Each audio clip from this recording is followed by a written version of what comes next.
My name is Himanshu Saraswat and I am from Triple IT Sri City, which is situated in Andhra Pradesh. Now, we will see our chemical bonding chapter. We will continue from question number 16th today. Okay. क्योंकि हमने 15th question तक पिछले lecture में देख लिया था, तो आज हम 16 to 40 देखेंगे। तो हमने 15th क्वेश्चन तक ये कर लिया था। लास्ट क्वेश्चन हमारा ये था कि although both CO2 and H2O are triatomic molecule, the shape of the molecule is bent while the CO2 is linear. Explain this. Okay. तो लास्ट वाले क्वेश्चन में हमने ये देखा था कि जो CO2 और होता है और H2O होता है, इन दोनों के शेप अलग-अलग हैं, बट मॉलिक्यूलर फॉर्मूला जो है इसमें मतलब C एक है, O2 2 हैं और इसमें ऑक्सीजन एक है, H2 दो हैं। मतलब फॉर्मूला लगभग सेम है बट शेप अलग-अलग है, ऐसा क्यों हो रहा है?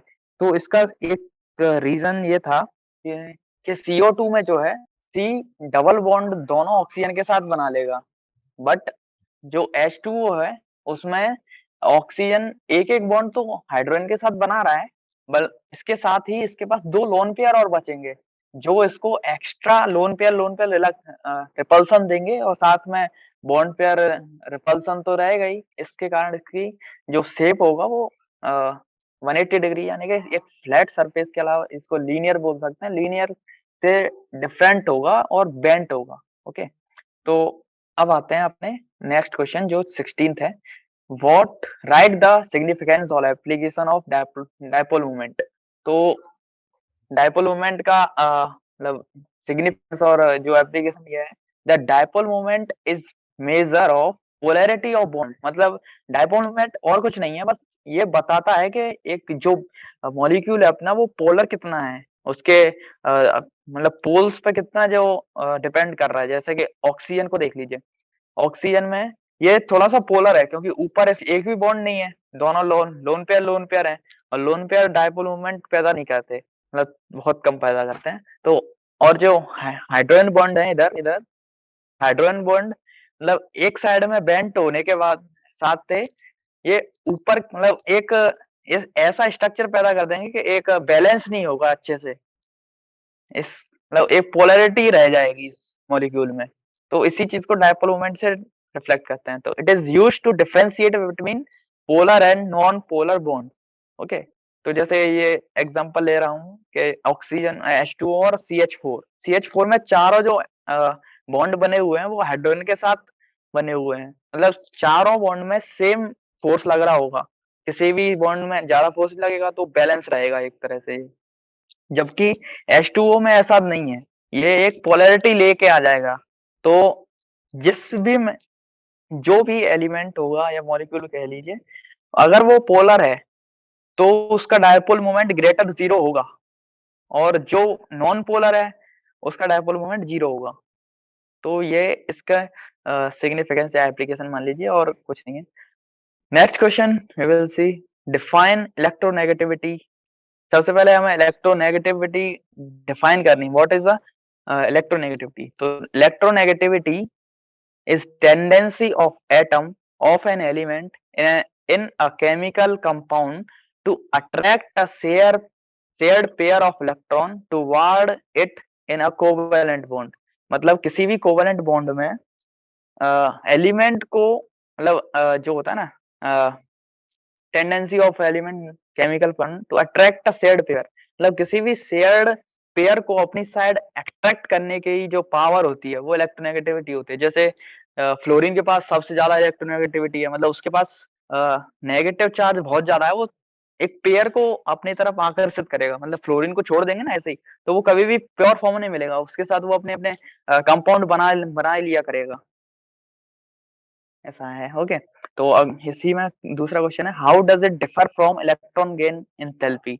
इलेक्ट्रॉन गेन एंथैल्पी क्या होता है कि electron gain enthalpy is a tendency of an isolated gaseous atom. ये आइसोलेटेड गैसियस एटम, इसको आपको मतलब नोट करना है, ये इंपॉर्टेंट चीज है इसकी। isolated gaseous atom to attack accept an additional electron to form a negative ion। मतलब एक एक आपके पास एलिमेंट है तो वो एक बाहर से इलेक्ट्रॉन एक्सेप्ट करके खुद को नेगेटिव आयन बना रहा है। तो इस चीज की टेंडेंसी ये होती है इलेक्ट्रॉन गेन एंथैल्पी, मतलब इलेक्ट्रॉन को गेन कर रहा है, उसके बाद खुद नेगेटिव चार्ज बन जा रहा है। तो ये अ, इसको हम इलेक्ट्रॉन गेन एंथैल्पी बोलते हैं, और ये इसी चीज में इलेक्ट्रोनेगेटिविटी से डिफरेंट डिफरेंस है। ओके, तो next question, explain with the help of suitable example polar covalent bond. मतलब पोलर कोवेलेंट बॉन्ड क्या होता है, इसको समझाना है। सबसे पहले देख लेते हैं पोलर कोवेलेंट बॉन्ड होता क्या है। तो polar covalent bond bonding is a type of chemical bond where a pair of electrons are unequally shared between two atoms.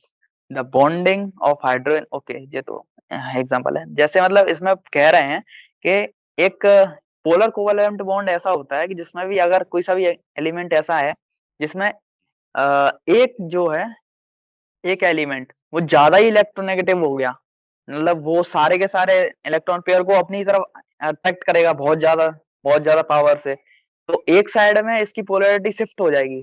तो इसमें ये ना ही एक आयनिक बॉन्ड की तरह काम करेगा और ना ही एक कोवेलेंट बॉन्ड की तरह काम करेगा, ये पोलर कोवेलेंट बॉन्ड रहेगा।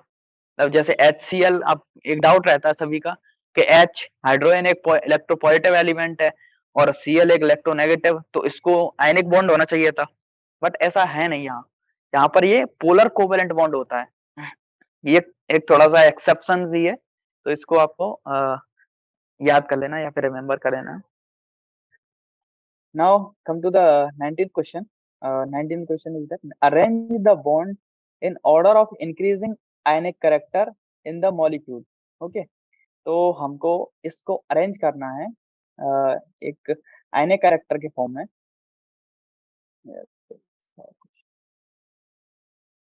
ओके, तो क्वेश्चन ये है ना, तो ओके, LIF सबसे पहला एलिमेंट है LIF। तो LIF मतलब इसमें कुछ रूल होते हैं इलेक्ट्रोनेगेटिव मतलब या फिर आयनिक कैरेक्टर चेंज करने के, चेक करने के। तो आपने अगर पीरियोडिक टेबल देखी होगी, तो उस पीरियोडिक टेबल में अगर हम लेफ्ट टू राइट जाते हैं तो इलेक्ट्रोनेगेटिविटी बढ़ जाती है, अगर अप टू डाउन जाते हैं तो इलेक्ट्रोनेगेटिविटी घट जाती है। तो इन चीजों का ध्यान ध्यान रखना है। और उसके बाद ये चीज ध्यान रखनी है कि आयनिक बॉन्ड बनता कैसे है। आयनिक बॉन्ड बनता है जब एक इलेक्ट्रोनेगेटिव एलिमेंट एक इलेक्ट्रोपॉजिटिव एलिमेंट से जाके बॉन्ड बनाता है, तो वो बॉन्ड आयनिक बॉन्ड होता है। तो कोई बॉन्ड कितना ज्यादा आयनिक हो सकता है वो उसी पर डिपेंड करेगा कि एक एलिमेंट कितना ज्यादा इलेक्ट्रोनेगेटिव है और एक दूसरा एलिमेंट कितना ज्यादा इलेक्ट्रोपॉजिटिव है। जो सबसे ज्यादा होगा वो ज्यादा आयनिक है। तो इसमें एक है LIF। तो LIF आप जानते हैं कि आई में F सबसे ज्यादा इलेक्ट्रोनेगेटिव है और Li भी थोड़ा बहुत इलेक्ट्रोपॉजिटिव होता है, सबसे ज्यादा तो नहीं लेकिन हाँ पॉजिटिव होता है। तो इन दोनों के बीच में जो इलेक्ट्रॉन मतलब आयनिक बॉन्ड होगा वो सबसे ज्यादा इलेक्ट्रोनेगेटिव या फिर आप आयनिक बोल सकते हैं। तो हमने इसको सबसे पहले रखा है। और उसके बाद K2O।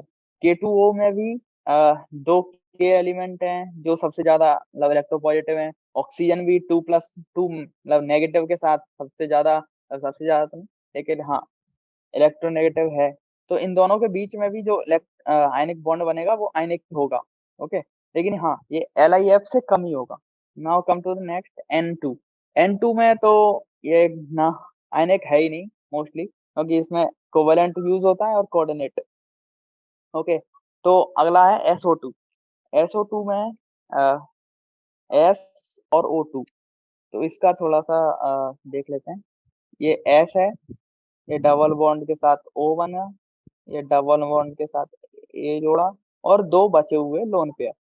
ओके, तो ये भी एक आयनिक बॉन्ड नहीं है, या आयनिक कैरेक्टर इसका थोड़ा सा N2 से ज्यादा है, बट आयनिक बॉन्ड नहीं है ये आयनिक कैरेक्टर, तो इसलिए हम इसको लास्ट में रखेंगे N2 और H2 को। ओके, अब आते हैं ClF3। ओके, तो F3 आपको पता है सबसे ज्यादा इलेक्ट्रॉन सॉरी F फ्लोरीन जो सबसे ज्यादा इलेक्ट्रोनेगेटिव है, बट हाँ जो उसके साथ में जो सेंट्रल एटम है वो इलेक्ट्रोपॉजिटिव नहीं है, वो भी इलेक्ट्रोनेगेटिव है। तो हम इसको आयनिक कंसीडर नहीं कर सकते, बट हाँ ये K2O से थोड़ा सा कम है, लेकिन SO2 से तो ज्यादा ही है आयनिक है, क्योंकि एक इसमें सबसे ज्यादा इलेक्ट्रोनेगेटिव एलिमेंट है। तो हमारा सीरीज जो होगा वो इस तरह का होगा कि N2 सबसे पहले, उसके बाद SO2, ClF3, K2O और LIF। ओके, तो ये हमारा 19 क्वेश्चन हो गया, तो 20 क्वेश्चन है। अब आते हैं 20 क्वेश्चन पे। तो 20 क्वेश्चन है हमारा कि the skeleton structure of CH3COOH as shown below is correct, but some of the bonds are shown incorrectly. Write the correct Lewis structure for acetic acid. तो इसमें देख लेते हैं सबसे पहले तो क्या गलत है। तो सबसे पहले ये आपने ध्यान दिया होगा इस H पर, तो ये H क्या है, हम हाइड्रोजन मैक्सिमम एक बॉन्ड बना सकता है, लेकिन यहाँ पे दो बॉन्ड बना दिए हैं। तो एक सबसे बड़ी गलती तो यही है। उसके बाद यहाँ देखें ऑक्सीजन, ऑक्सीजन मैक्सिमम दो बना सकता है लेकिन एक बनाया है, इसकी वैलेंसी अभी खाली डली हुई है। तो हम क्या करेंगे, इस डबल बॉन्ड को हटा के इस पर डबल बॉन्ड लगा देंगे, जैसा कि हमने यहाँ लगाया है। यहाँ ये डबल बॉन्ड यहाँ लगा दिए, यहाँ से हटा के, तो ये अब एकदम करेक्ट हमारा फॉर्मूला बन गया है एसिटिक एसिड का। तो यही गलती थी, हमने ये गलती निकाल दी। Now come to the 21st question. Apart from tetrahedral geometry, another possible geometry of CH4 is square planar with the four hydrogen atom at the corner of the square and C atom at the center. Explain why CH4 is not square planar. Okay. तो इसमें एक assumption दिया गया है कि अगर CH4 को हम स्क्वायर प्लेनर बना दें तो ये स्टेबल क्यों नहीं है, तो हम इसी पर चर्चा करेंगे। तो वैसे जनरली CH4 होता है टेट्राहेड्रल, अब इसमें बना रहे हैं हम स्क्वायर प्लेनर। अगर हम स्क्वायर प्लेनर बना देते हैं इसको, तो इसके बॉन्ड के बीच में एंगल जो होगा वो 90 डिग्री हो जाएगा। हम्म जैसा कि एक स्क्वायर या फिर स्क्वायर में होता है ना, एक सेंट्रल एटम से अगर सेंटर से अगर हम जो कॉर्नर्स को मिलाने दो लाइन डालें तो आपस में वो वन मतलब 90 डिग्री पर होंगी, तो ये 90 डिग्री दोनों बॉन्ड के बीच में एंगल होगा।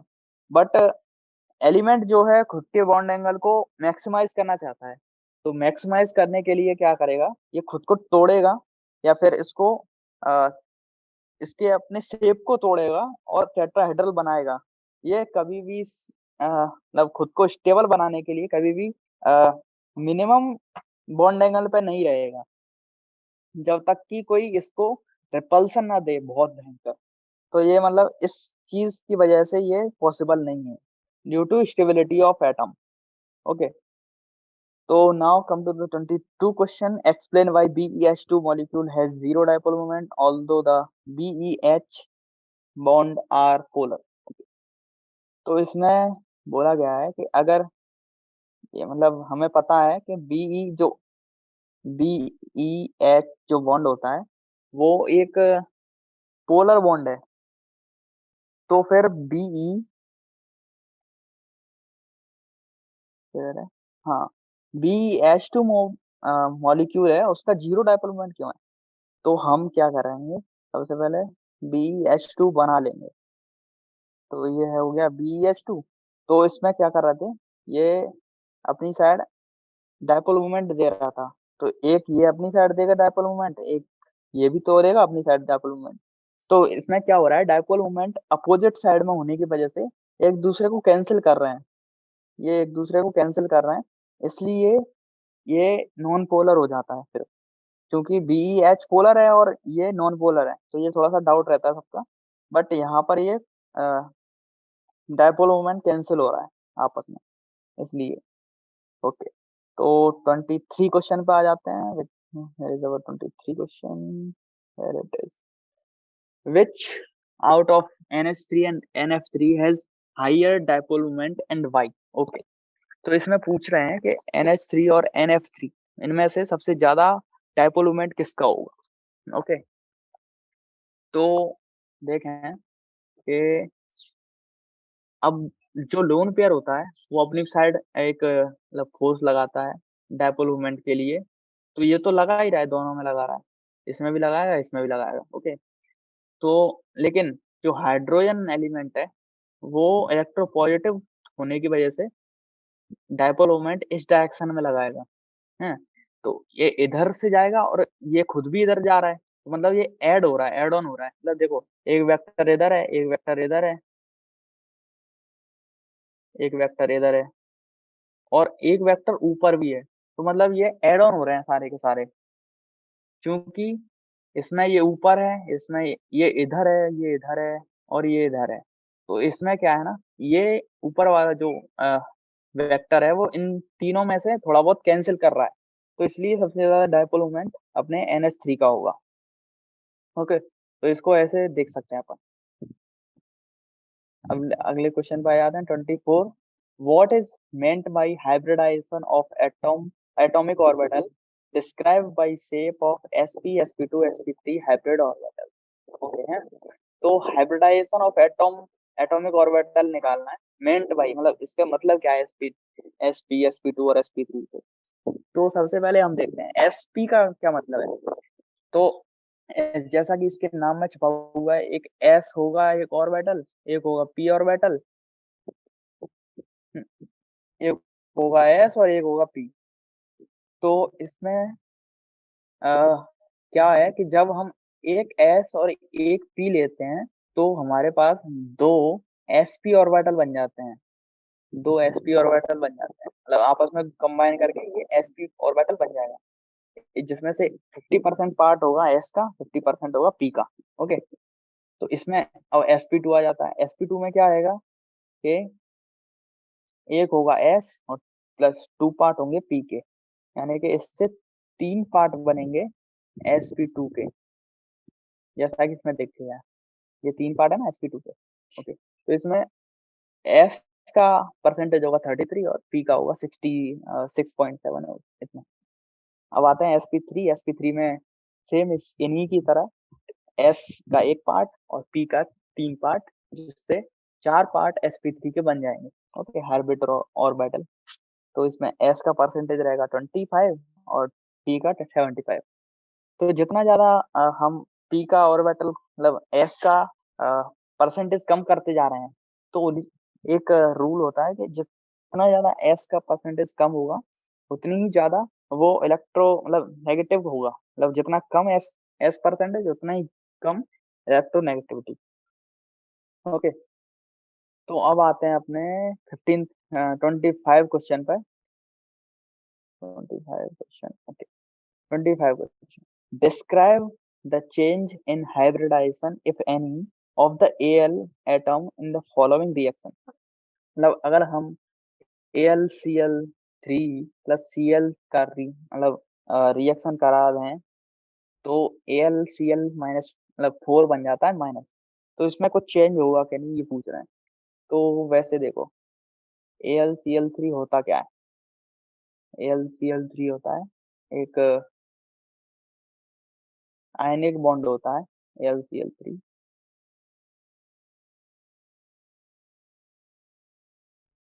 तो ये एक आयनिक बॉन्ड है, या फिर थोड़ा बहुत बहुत मिनिमम कोवेलेंट मान सकते हैं। ओके, तो ये ऐसा है, अगर इसमें एक क्लोरीन और ले आए तो एक क्लोरीन और लाने के बाद क्या हो जाएगा, ये sp3 बन जाएगा, sp2 sp3, Cl Cl Cl और Cl और एक किसी Cl पर नेगेटिव चार्ज। ओके, तो ये sp3 बन जाएगा और ये पार्शियली बॉन्ड होगा, एक पार्शियल बॉन्ड, मतलब फुल बॉन्ड नहीं होगा कोई सा भी, है पार्शियल बॉन्ड होगा। तो इसमें रेजोनेंस होगा और हर नेगेटिव चार्ज हर Cl पे रहेगा और हर Cl पे एक पार्शियल बॉन्ड होगा। तो क्या हुआ, sp2 sp3 हो गया, sp2 sp3 हो गया, AlCl3 sp2 था जिससे sp3 हो गया। अब आते हैं अपने नेक्स्ट क्वेश्चन पर, which is there any change in the hybridization of B and N atom as a result of following reaction। Okay, तो अगर हम इसकी रिएक्शन करा दें, इसमें मैंने एक एग्जांपल भी लिया है शायद, या ये, तो इसको देखिए आप कि अगर हम BF3 और NH3 की रिएक्शन करा दें, जैसा कि मैं बी क्या था, BF3 plus NH3, BF3 plus NH3, इन सब दोनों की रिएक्शन कराएंगे तो क्या होगा, बी एक F इधर,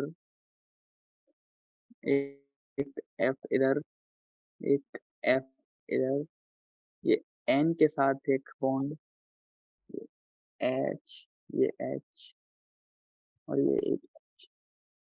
तो मतलब स्टार्टिंग में BF3 क्या था? BF3 था sp2, लेकिन बाद में जो एडक्ट बना, इस एडक्ट ने क्या किया, एक बॉन्ड और बना लिया NH3 के साथ, जिससे दोनों की दोनों, मतलब NH3 तो पहले से भी sp3 था, NH3 पे कुछ फर्क नहीं हुआ, बट BF3 की जो होगी मतलब ऑर्बिटल, वो sp3 हो गया, तो ये चेंज हुआ। ओके, तो ये हमारा क्वेश्चन हो गया है 26। अब आते हैं 27th क्वेश्चन पे। 27th क्वेश्चन है, ड्रॉ डायग्राम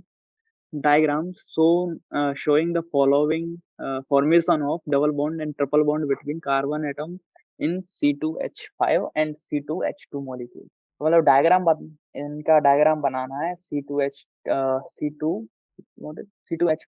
मतलब एक है एथीन, एक है एथाइन।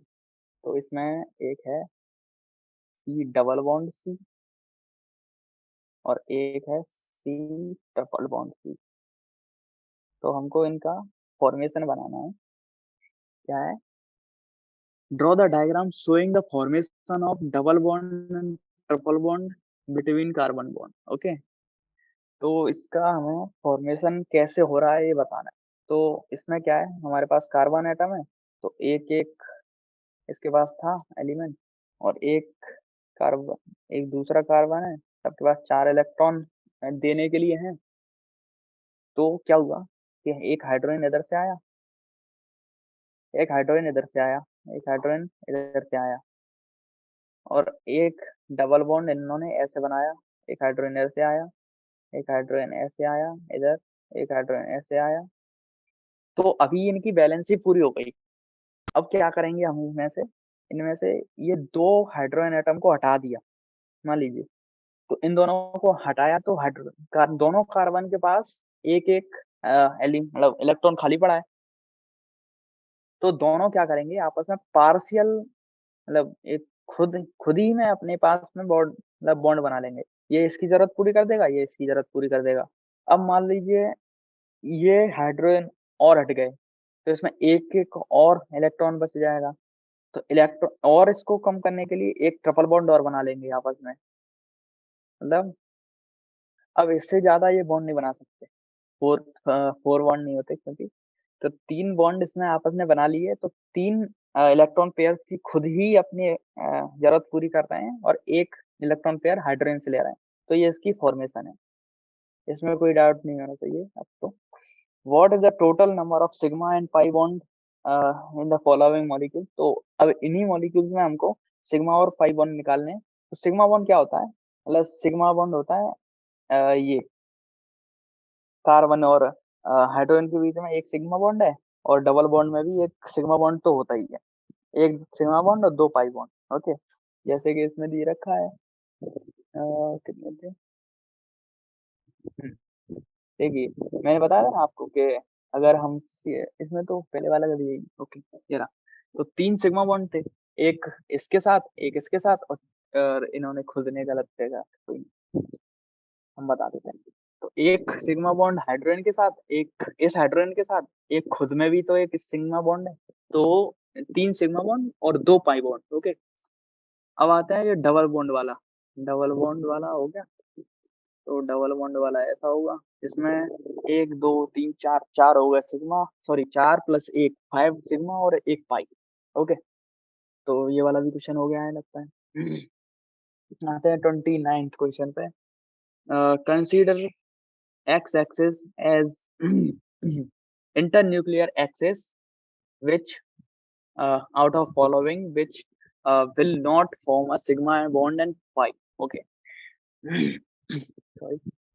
तो ये चार, मतलब 3 4 ऑप्शन है, इनमें से पूछ रहे हैं कि इनमें से कौन सा जो और मतलब एक्स एक्सिस में, तो इनमें से कौन सा जो होगा वो अ, बनाएगा नहीं पाई बॉन्ड, या सिग्मा बॉन्ड नहीं बनाएगा, कौन सा, और वाई। तो 1s1, मतलब 1 1 1s और 1s।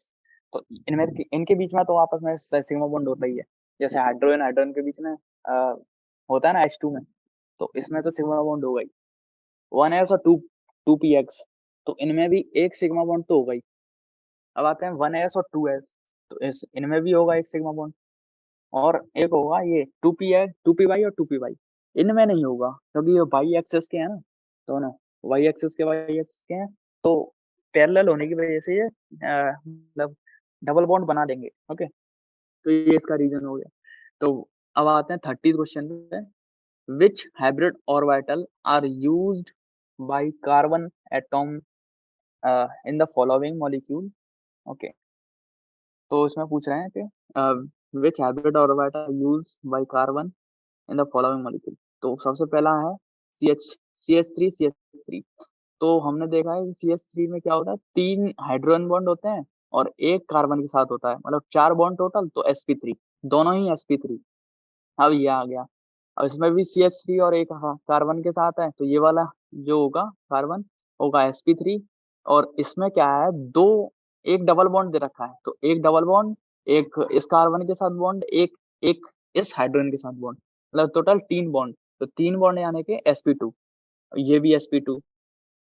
अब ये इस पे आते हैं, इसमें का जो CH3 है वो sp3, CH2 है वो भी sp3, क्योंकि दो, एक कार्बन के साथ, एक ऑक्सीजन के साथ, और दो हाइड्रोजन के साथ।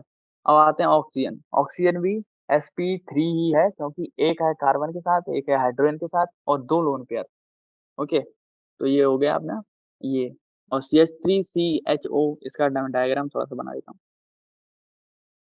CH3CHO था ना,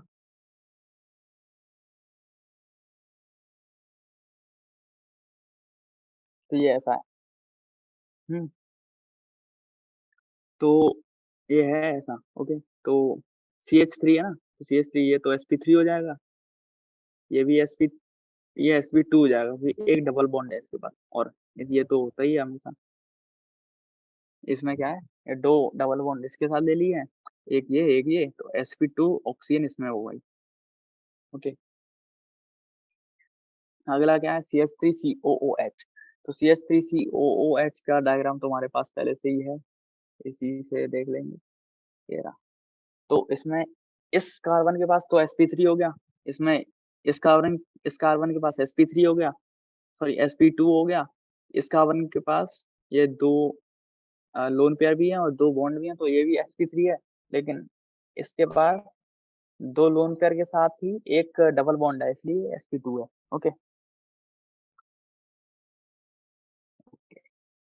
तो अब आते हैं अपने next question, which is 31 I think, या what do you understand by the bonding. ये पूछना चाहते हैं कि what do you understand by bond pair and lone pair electrons. Okay, and what do you understand by bond pair and lone pair. तो इसका सीधा सा एक आंसर है अपना, कि जो बॉन्ड होते हैं, मतलब दो एलिमेंट के बीच में जो बॉन्ड बनता है, उसको हम बॉन्ड पेयर बोलते हैं। मतलब जो इलेक्ट्रॉन आपस में कोवेलेंसी रखते हैं, कोवेलेंट होके आपस में बॉन्ड बनाते हैं, वो हो जाता है, हाँ, हो जाएगा बॉन्ड पेयर। एंड जो जो इलेक्ट्रॉन एक्स्ट्रा बचते हैं, तो इस तरह ये बॉन्ड पेयर और लोन पेयर की कथा है। तो अब आते हैं अपने नेक्स्ट क्वेश्चन, विच इज 31। हाँ, जो मैंने इसमें दे रखा है, देखिए, इसमें ये दो लोन पेयर हैं, ये दो इलेक्ट्रॉन है, वो जो कि एक लोन पेयर बना रहे हैं, और तीन ये बॉन्ड पेयर हैं, इस तरह का ये इसमें डिस्टिंग्विश होता है। ओके, 32 क्वेश्चन है, इसमें सिग्मा और पाई बॉन्ड में डिफरेंस बता, सिग्मा और पाई बॉन्ड में डिफरेंस। ओके, तो इसमें डिफरेंस के लिए कुछ पैमाना दे रखा है, जैसे कि एक तो डेफिनेशन हो गई, like that is sufficient for this question। तो इसमें कुछ पैमाने हैं, जैसे कि डेफिनेशन। अब डेफिनेशन में क्या करें, डेफिनेशन क्या है, head on overlapping of atomic orbital, मतलब हेड टू हेड इसमें ओवरलैपिंग होती है। ओके, तो इसमें हेड टू हेड ओवरलैपिंग होती है, इसमें पैरेलल साइड वाइज ओपनिंग होती है, मतलब भी है और ऐसे ऐसे भी है, तो head to head side wise parallel मतलब ऐसे ये होगी parallel side wise overlapping atomic orbital. Geometry geometry क्या है, linear and coaxial bond formation होता है और इसमें होता है साइड वाइज और लेटरल बॉन्ड। मतलब ये बता है साइड वाइज होता है स्ट्रेंथ स्ट्रेंथ ऑल बैंड्स और पाई बॉन्ड होते हैं रिलेटिवली वीकर बॉन्ड। ओके, क्योंकि जितने ज्यादा जो बॉन्ड बनाएगा तो हमने पढ़ लिया था सिंगुलरिटी एंड मल्टीप्लिसिटी, तो ये हमेशा सिंगल बॉन्ड ही रहता है और इसकी इसमें ये डबल बॉन्ड और ट्रिपल बॉन्ड भी हो जाता है, मतलब मे बी सिंगल और मे बी डबल और ट्रिपल। ओके, तो एग्जांपल, तो इस चीज के एग्जांपल है एक हाइड्रोजन लाइक है, मतलब हाइड्रोकार्बन्स लाइक एल्केन। ओके, मतलब जिसमें एल्केन आपको पढ़ा जैसे कि CH3 CH, सॉरी, मतलब CH3 में जैसे कार्बन और हाइड्रोजन एलिमेंट होता है सिंगल बॉन्ड, तो वो होता है सिग्मा बॉन्ड। और इसमें होता है पाई बॉन्ड मतलब hydrocarbon like alkene and alkyne, मतलब एल्कीन और एल्काइन में होता है पाई बॉन्ड। ओके, तो अब आते हैं अपने नेक्स्ट क्वेश्चन 33 बेटे। Explain the formation of H2 molecule on the basis of valence bond theory. मतलब इसमें H2 मॉलिक्यूल है ना, इसके फॉर्मेशन बताना है किस प्रकार इसका फॉर्मेशन होता है।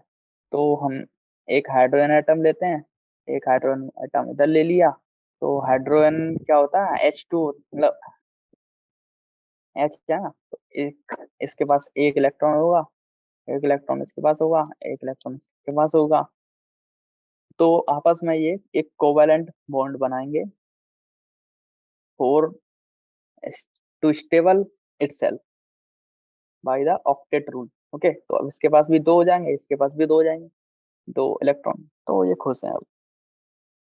ओके, तो ये हो गया हमारा 33 question I think, yeah. Okay, now come to the 34th question. Write the important condition required for the linear combination of atomic orbital to form molecular orbital। तो ये थोड़ा सा इंपॉर्टेंट क्वेश्चन है, इसको आपको अच्छे से मतलब रिमेम्बर कर लेना है। तो इसकी कुछ कंडीशन ये हैं कि the combining atomic orbital must have same or nearly the same energy। Okay, तो सेम एनर्जी होनी चाहिए या फिर नियरली सेम होनी चाहिए। This mean that the homonuclear molecule, the first atomic orbital of an element can combine with the first 1s atomic orbital of another atom and not with 2s orbital। मतलब 1s होगा तो 1s से ही जाके combine करेगा, 2s से नहीं करेगा। The combining atomic orbital must have proper orientation to ensure the overlap is maximum। Okay, the extent of overlapping should be large। हम्म, तो मतलब ये इसके तीन कंडीशंस हैं, इसको आपको लर्न कर लेना है क्योंकि ये कुछ मतलब एग्जाम की दृष्टि से भी इम्पोर्टेंट है और जेई के भी। ओके, अब आते हैं अपने 35th क्वेश्चन पे। Use molecular orbital theory to explain why the Be2 molecule does not exist। Okay, तो Be2 मॉलिक्यूल क्यों एग्जिस्ट नहीं करता, इसकी हमको बताना है क्यों नहीं करता। तो इसका जो होगा EC वो हम इस तरह से देखते हैं कि 1s2 और 2s2, मतलब जो BEC होता है इलेक्ट्रॉनिक कन्फिग्रेशन, वो होता है 1s2 और 2s2, मतलब टोटल 4 एलिमेंट, मतलब इलेक्ट्रॉन्स। ओके, लेकिन अगर हम Be2 लेते हैं और मॉलिक्यूलर ऑर्बिटल, मतलब मॉलिक्यूलर ऑर्बिटल का इलेक्ट्रॉनिक कन्फिगरेशन देखते हैं, तो ये होता है sigma sigma star, sorry sigma 2 1 2 2s और सिग्मा स्टार 2s। ओके, तो इसका बॉन्ड ऑर्डर देख लेते हैं, बॉन्ड ऑर्डर होगा का 1/2 और बॉन्ड ऑर्डर क्या होता है, स्टार वालों को अलग ऐड करते हैं और जो नॉन स्टार वाले हैं उनको अलग ऐड करते हैं और 1/2 कर देते। ओके, तो 1/2 ऑफ 4 - 4 दैट इज 0। अगर किसी बॉन्ड ऑर्डर 0 है तो वो एलिमेंट, मतलब ये एलिमेंट या फिर मॉलिक्यूल एग्जिस्ट नहीं करता। ओके, तो हम अपने 36 क्वेश्चन नंबर पे थे। तो compare the relative stability of the following species and indicate their magnetic property। तो इसमें हमको क्या करना है कि इनकी मैग्नेटिक प्रॉपर्टी को देखना है। तो मैग्नेटिक प्रॉपर्टी देखने के लिए बॉन्ड ऑर्डर देखना जरूरी है। ओके, तो हाँ, तो बॉन्ड ऑर्डर देखना है। तो इसमें बॉन्ड ऑर्डर देखना मैंने यहाँ पे बता दिया है कि जैसे इसका MOEC निकाल के इस बॉन्ड ऑर्डर ऐसे निकाल लेते हैं। ओके, तो इसी प्रकार हम इसका बॉन्ड ऑर्डर सबके अलग अलग निकाल लेंगे। तो जैसे मैंने निकाला था, तो O2- का बॉन्ड ऑर्डर 2 आया था, O2+ का 2.5 आया था, O- का 1.5 आया था, O2- का 1 आया था। तो इससे क्या होगा, ऑर्डर ऑफ रिलेटिव स्टेबिलिटी